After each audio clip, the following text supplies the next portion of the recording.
Semua pertanyaan kalian seputar KPR akan kami bahas di video kali ini.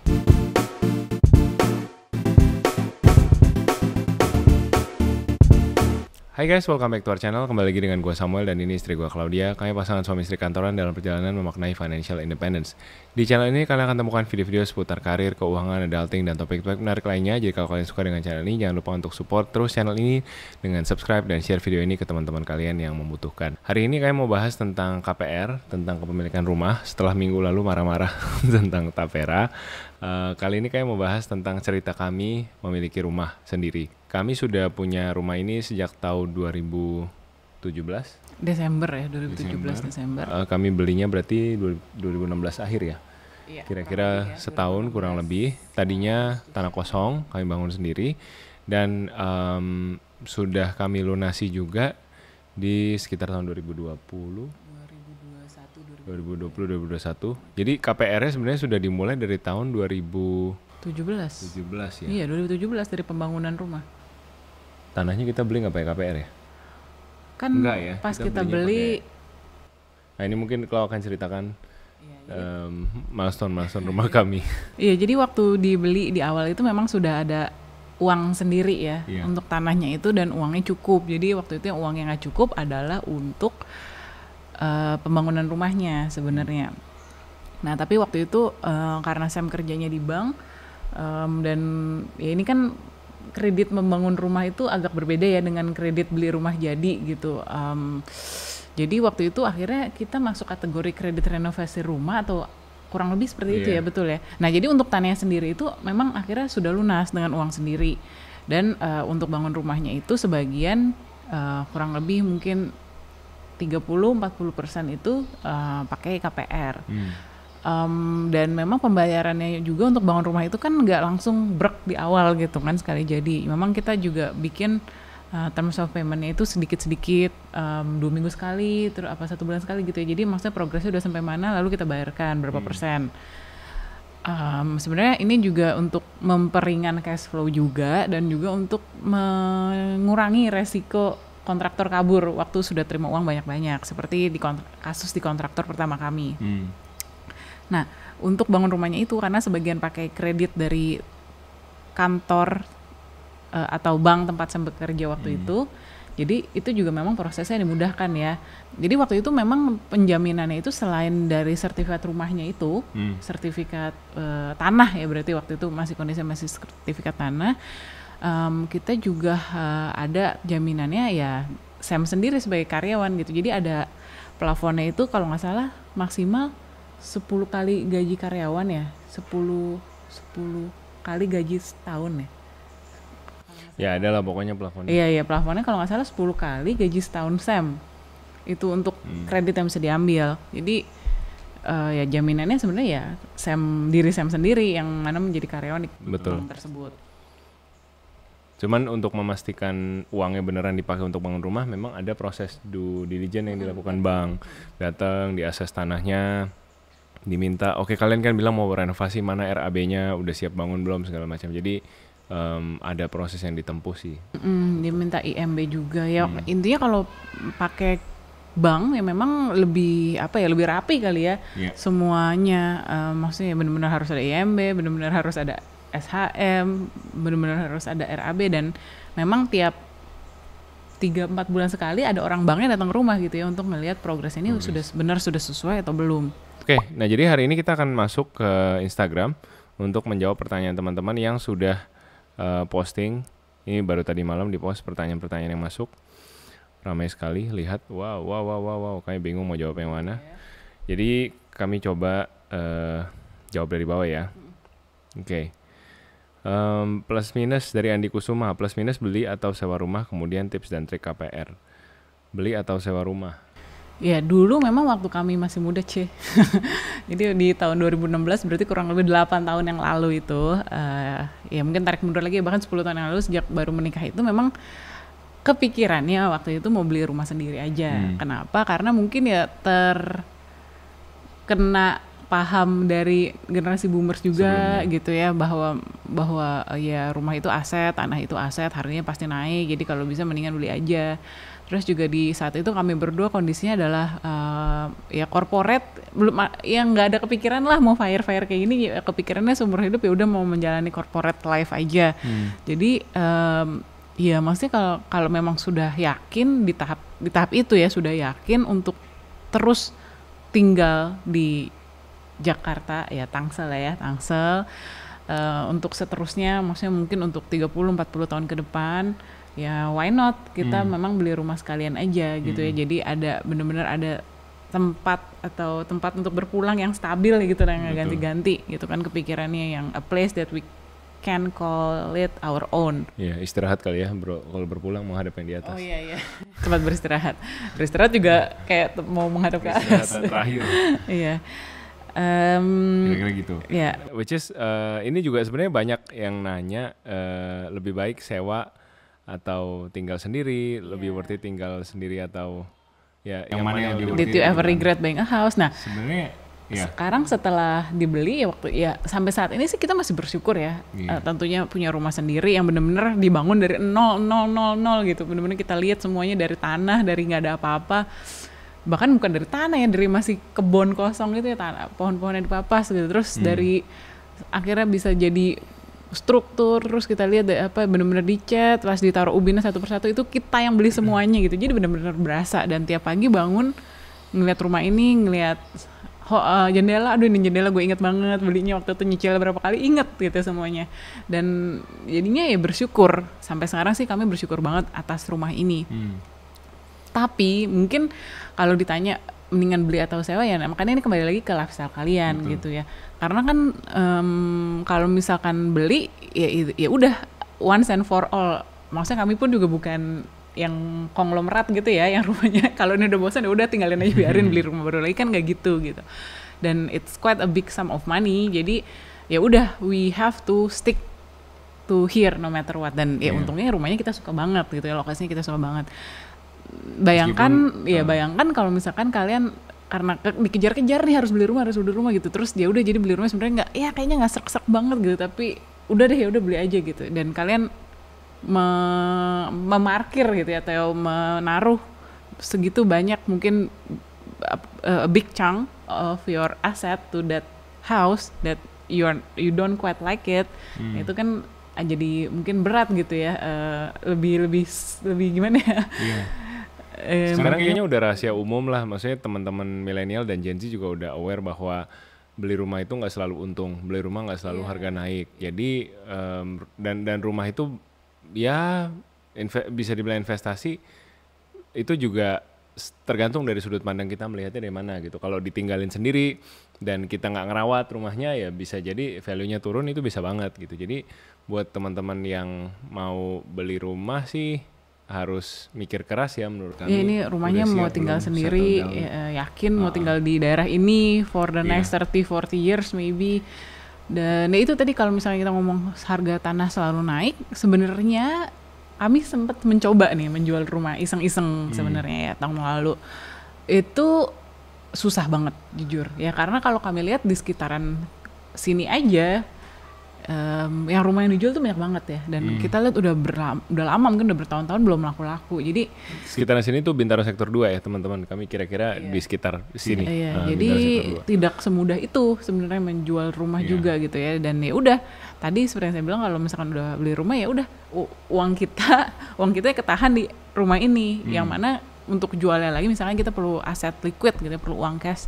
Nggak segampang itu juga untuk jual yang nggak bisa cepat. Kalau mau cepat ya terpaksa harus jual murah, atau bahkan mungkin jual rugi gitu ya. Masih bagus kalau harga modal gitu. Jadi mungkin mindsetnya ya ini beli rumah ini buat apa gitu ya. Kalau emang boleh ditinggalin ya kan, mungkin sebenarnya harga tanah naik atau enggak itu sebenarnya kan prioritas kedua. Yang penting kalian nyaman, happy dengan lingkungannya, dengan neighborhoodnya. Nah tapi kalau memang beli rumah untuk mikirnya mindsetnya untuk investasi, mungkin apa ya, cara mainnya agak beda kali ya. Iya.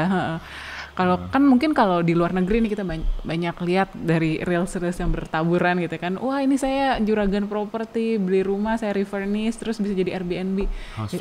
House flip ya. Tapi itu juga mungkin kan lihat-lihat daerah ya. Kalau misalkan di Tangsel sini bikin Airbnb, kayaknya yang mau tinggalin juga siapa gitu kan. Masih banyak kontrakan yang lebih murah, mungkin kos-kosan yang lebih murah. mungkin kalau rumahnya di mana ya, di SCBD gitu ya, yang banyak turis mungkin, atau yang expat datang mungkin mau turn it into Airbnb long term mungkin bisa gitu, tapi kan tanahnya juga modalnya beda ya dengan beli rumah di Tangsel, jadi ya different kind of game.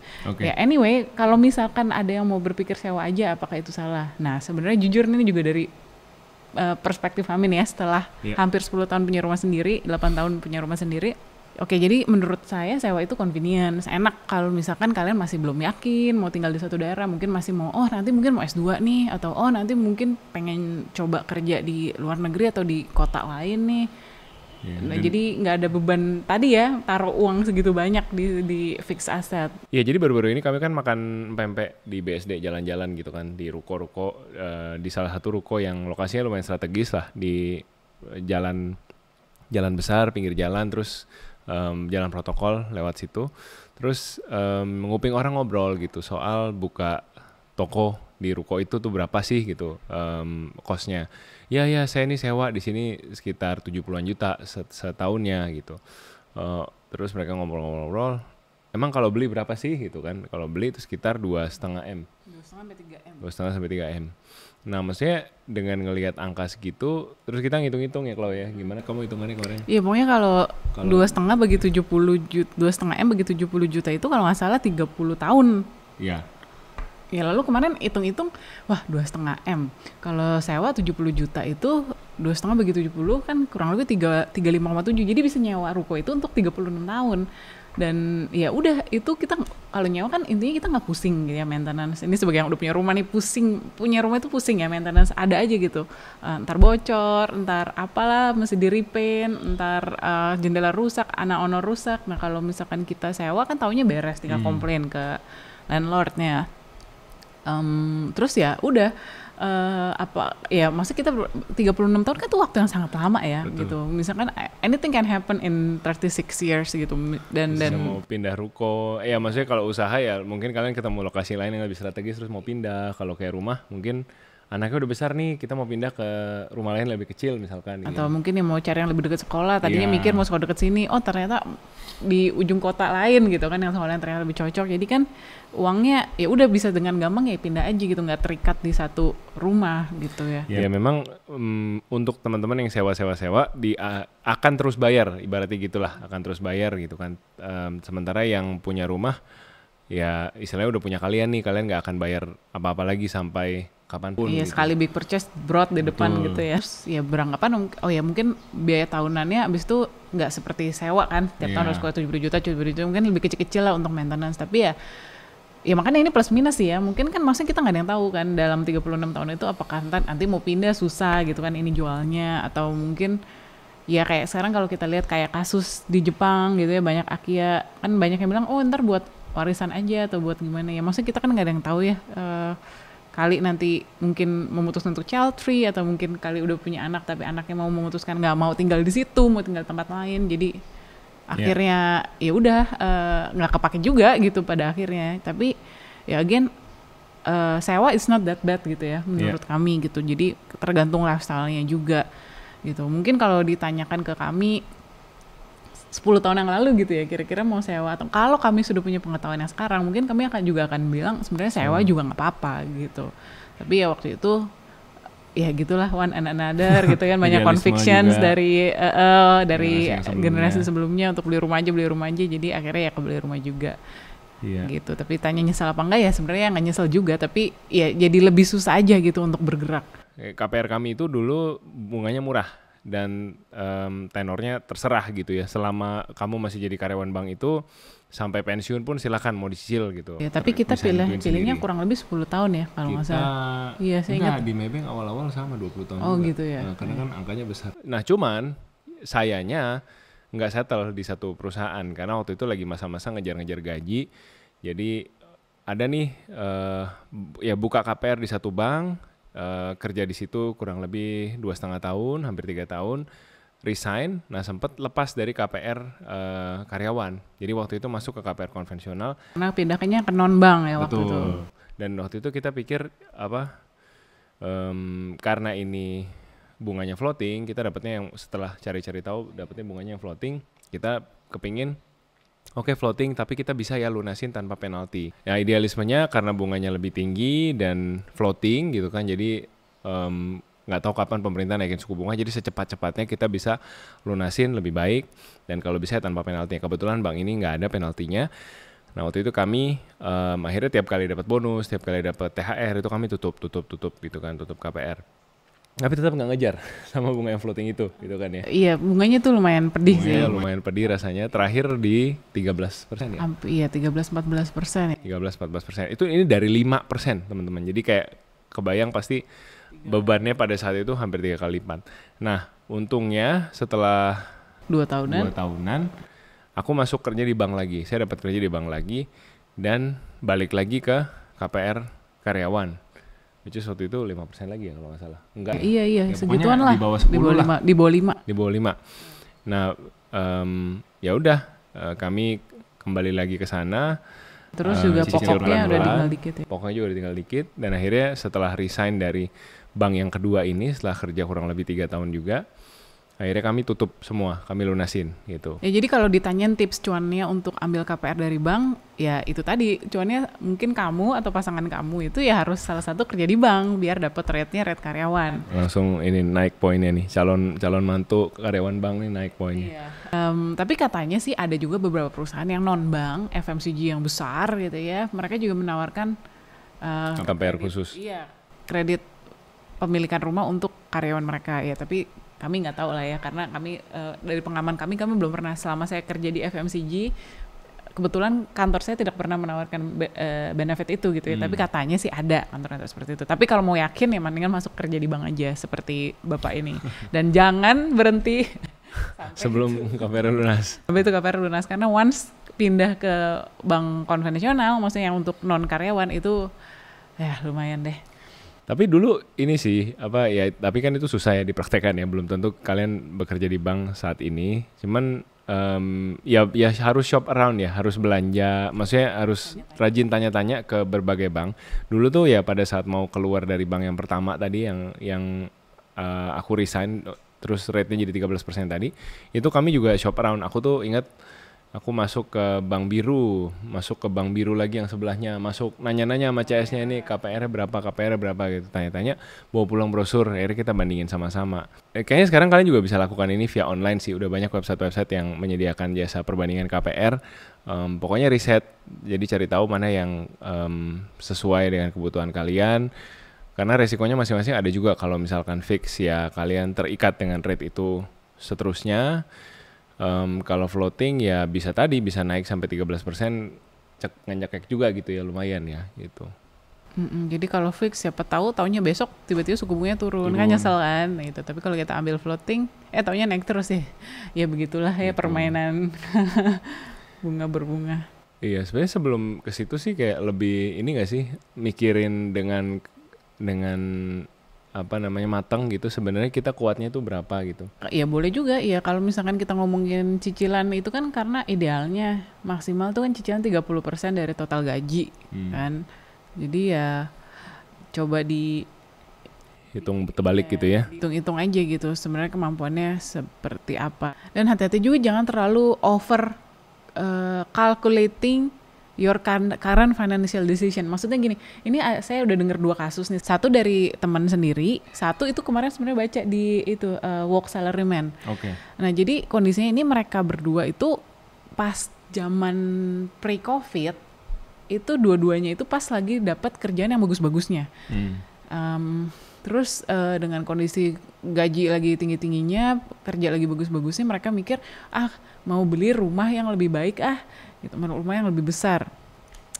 Nah belilah, pas-pasan COVID, dua-duanya sama-sama kena. Yang satu kena, yang temanku ini kena layoff, yang kalau di Work Salaryman kenapa ya saya lupa deh, ya kayaknya sama deh. Berangsur-angsur di layoff juga. Kayaknya berangsur-angsur dikurangin gajinya, terus habis itu di layoff sampai akhirnya kemampuan untuk mencicil KPR dari rumah yang lebih besar itu sudah terlalu amat sangat memberatkan gitu. Sedangkan mereka mau jual rumah yang sekarang ya karena kondisinya lagi resesi, semua orang juga lagi nggak ada yang berani beli aset juga, mereka mau jual juga susah gitu. Jadi mereka terpaksa gimana ya, harus berusaha melunasi ya rumah kedua ini gitu ya, padahal rumah pertama juga udah ada gitu sebenarnya gitu.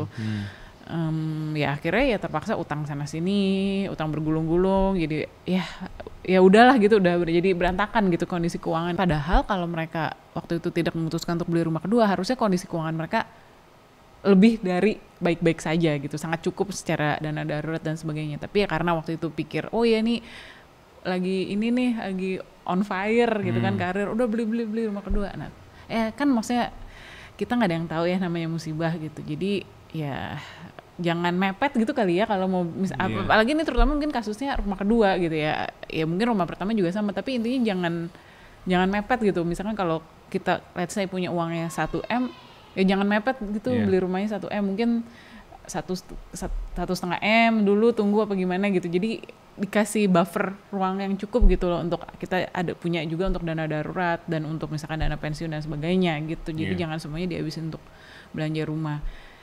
Iya, ya ini mungkin pelajaran juga sih ya, karena dulu kami juga sebenarnya lumayan nekat gitu ya, benar-benar nekat gitu, dan we really don't suggest you to do the same. Iya sih, anything can happen to your career, to your business. Selalu harus punya contingency plan dan mengingat rumah ini tidak liquid ya, rumah ini bukan satu aset yang gampang dilepas. Jadi pikirkan dengan keras gitu, think hard how big of a house that you want, seberapa besar sih sebenarnya rumah yang kalian butuhkan gitu. Which brings us to the next question tentang perabot dan ngisi-ngisi rumah. Kalau habis beli rumah baru, kata Rainov TPG, baiknya bagian mana dulu yang kita isi, apa dulu yang dibeli-beli. Kemudian tadi ada juga yang tanya gimana kalian menentukan berapa kamar yang mau dibangun di dalam rumah gitu. Jadi thought proses kita pada saat membangun rumah, kamarnya sebesar apa, sebanyak apa, kemudian interior mana yang diprioritasin. Oke, saya yang jawab, saya yang di interview. Oh iya, bercanda-bercanda, ya nggak apa-apa. Iya, oke. Jadi waktu kami memutuskan untuk bangun rumah sendiri, memang sudah kepikiran nih, mau cari rumah yang nggak terlalu besar, karena saya bukan datang dari keluarga yang pakai ART gitu. Jadi maunya nanti kalau punya rumah ya saya sendiri yang bersihin, mau masak sendiri. Jadi ya tahu diri aja gitu. Saya juga bukan yang secinta itu gitu kan untuk sapu pel rumah terus gitu. Jadi ya maunya ya kira-kira saya sekuat apa ya segede apa yang saya kuat untuk bersihin rumah sendiri ya. Ya udah kurang lebih kuatnya yang seperti sekarang ini ditinggalin. Jadi gini rumah kami mezanin 2 lantai, kurang lebih 160 meter persegi kurang lebih ya. Jadi ya memutuskan satu itu nggak mau yang terlalu luas, kita memutuskan oh ya saya pokoknya mau yang banyak natural lighting, mau yang adem, jadi nggak usah terlalu banyak pakai AC, pakai kipas, maksudnya oke.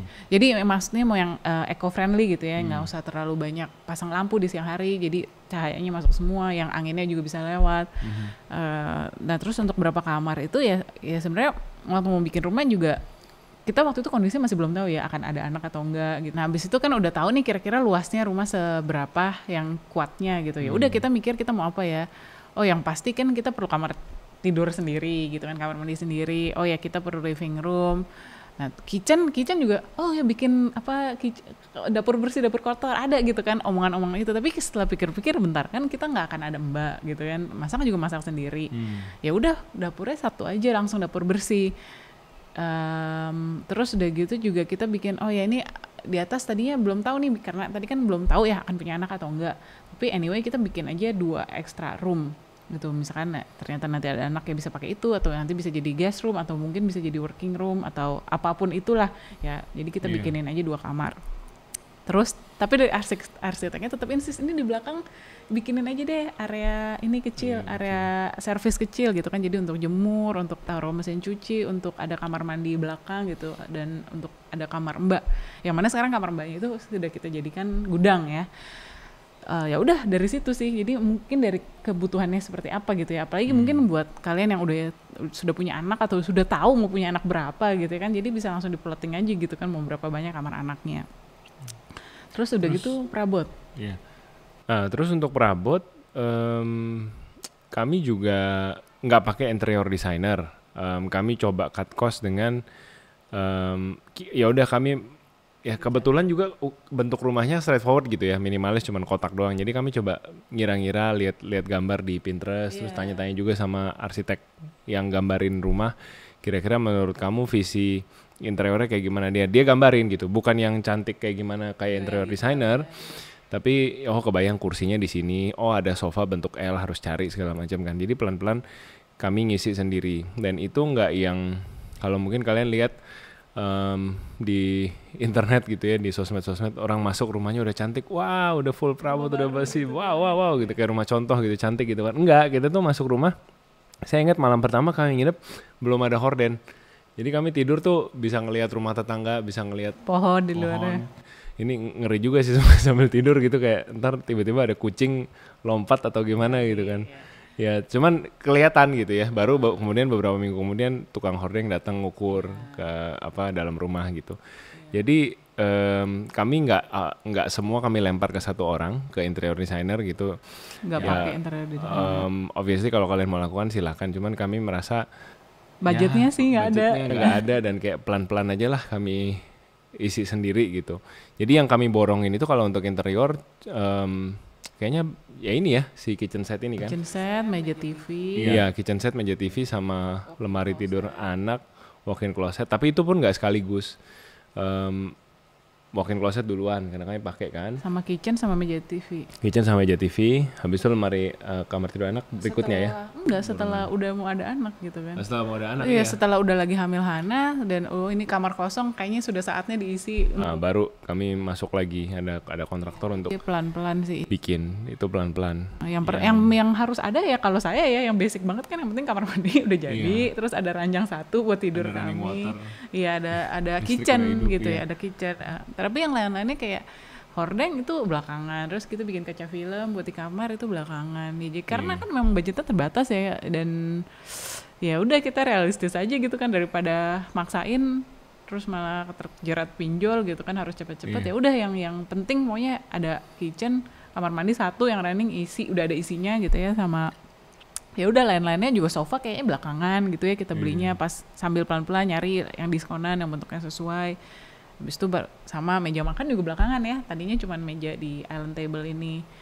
Jadi ya pelan-pelan sih kalau prinsip kami gitu. Jadi syukuran rumah juga kita nggak buru-buru ya. Kami setelah move in terus syukuran yang papa mama datang tuh berapa lama ya? Tuh kayaknya sih sebulan 2 bulan, cuman masih kosong kan rumahnya. Iya. Sebulan 2 bulan. Belum ada sofa gitu kan, ingat sih pakai bangku plastik. Pakai bangku plastik, benar, bangku plastik pinjam dari papa. Iya. Jadi ya itulah. Sama lah kayak kalian gitu kan, pelan-pelan aja di juga tadinya masih belum ada tanaman, terus pelan-pelan beli pohon kamboja, terus beli tanaman apa lagi, terus dikasih pelan-pelan dibikinin pelan-pelan banget lah ya kita, pelan-pelan banget, karena mengikuti kemampuan finansial. Iya. Yang mungkin kita borongan itu si elektronik ya. Iya, elektronik kita beli. Tapi alasan kita borongan karena memang ada diskon kalau nggak salah. Iya, namanya ada diskon rumah baru atau diskon pindahan rumah gitu. Iya, dan bisa diantar sekaligus. Iya, tapi itu juga sama sih, kita belinya basic ya. Basic maksudnya kayak microwave, dispenser, kulkas, mesin cuci, udah ya. TV. Udah sih, AC itu juga kita bertahap belinya kan belakangan. Maksudnya pertama kamar utama dulu, habis itu baru belakangan, habis itu baru di living room ada satu gitu kan, pas zaman Covid, karena ternyata rumah ini panas juga ya kalau siang, nggak sadar karena selama ini kan pergi pagi pulang malam gitu kan. Malam kan udah adem-adem aja. Nah pas kerja di rumah baru berasa ini gerah banget ya ternyata ya, kalau siang-siang mataharinya terik banget gitu, saking kita mau natural lighting ya bener-bener jreng gitu kan. Jadi ya pelan-pelan lah kita belinya satu-satu. Mungkin kalau kalian nggak keberatan juga bisa explore beli furniture atau appliances yang display teman-teman. Ini salah satu yang kami dapat murah itu kompor. Kami pakai kompor Itali yang model rata meja gitu loh. Jadi bukan yang bisa digotong-gotong kompornya gitu, ditanam Iya, kompor tanam, bener, kompor tanam. Nah ini modelnya tuh kami suka, cocok sama ukuran dapur kami. Nah dia tuh Cloud tuh dapat yang display punya. Iya. Jadi waktu datang tuh tombolnya udah agak baret-baret dikit, cuman ya udahlah gitu kan, kompor gitu kan, eventually kan pasti bakal kebaret-baret juga. Jadi ya udah, diskonnya jadi ya diskonnya lumayan juga gitu. Iya, terus juga mungkin bisa consider beberapa barang second gitu ya, karena di rumah ada juga beberapa barang second seperti water heater, terus ada kebetulan nih Kak untuk di kamar mandi kali ya, bathroom itu bathtub juga itu second, ketemu bongkaran rumah di ini ya Kemang. Di Kemang. Iya, dan dia lagi mau renov rumahnya dan barang-barang yang dia mau let go itu juga masih kondisinya bagus-bagus banget gitu, kayak baru. Ya udah kita beli, kita bersihin sendiri gitu kan, pakai yang apa tuh Clorox atau apa gitu ya, dibersihin semua. Habis itu udah deh apa tipsnya seperti itu. Tapi kan pasti kalian punya conviction sendiri, rumah baru harus semua furniture baru dong, ya nggak apa-apa juga, silakan gitu kan. Ya tapi kami hanya sharing yang dari pengalaman kami aja. Iya. Terus apa lagi ya, oh ya mungkin ini juga tips buat yang bangun rumah sendiri seperti kami, itu juga kami beberapa bahan bangunan, karena kan biar murah nih nego ke kontraktornya, beberapa bahan bangunan terutama yang untuk dekorasi itu maksudnya apa ya, kayak ubin, toiletnya, pintu, pegangan pintu, itu semua kami pilih sendiri di, udah sebut merek boleh nggak, di salah satu supermarket bahan bangunan lah. Jadi yang meringankan adalah di toko itu bisa pakai kartu kredit dan bisa cicilan 0% 12 bulan. Nah jadi kan lumayan cash flow-nya tuh, bisa napasnya jadi panjang gitu. Beli elektronik pun juga begitu gitu ya, cari toko yang terima kartu kredit dan bisa cicilan 0% untuk 12, lebih bagus lagi kalau bisa 18 bulan gitu ya. Tapi ya itulah yang kami lakukan, jadinya bisa bangun rumah seperti ini dengan sendiri ya. Tim sewa rumah langsung colek pasangannya gimana, pusing kan, mending sewa full furnish kan, apa kata gua gitu. ya ada benernya juga kalau nggak mau pusing, mau langsung beres tinggal pakai, that's the way to go. Ya tapi kalau memang kalian ada idealisme, conviction untuk enggak, gue mau punya rumah sendiri, pokoknya harus punya gitu ya. It's my dream, Mas. It's my dream. Caranya mungkin seperti ini gitu, sedikit-sedikit satu-satu. Oke, maaf kami nggak bisa jawab semuanya, tapi kira-kira secara umum itu gambaran awal mengisi rumah, membangun rumah, KPR dan lain-lain. Kalau masih ada pertanyaan yang nggak kejawab, coba kalian tanyakan di komen box di bawah. Barangkali ada yang bisa menjawab juga di antara berikan tips. Viewer memberikan tips juga, jadi saling ngobrol aja, saling sharing di bawah. Thank you so much for watching, take care and see you guys next week. Bye-bye.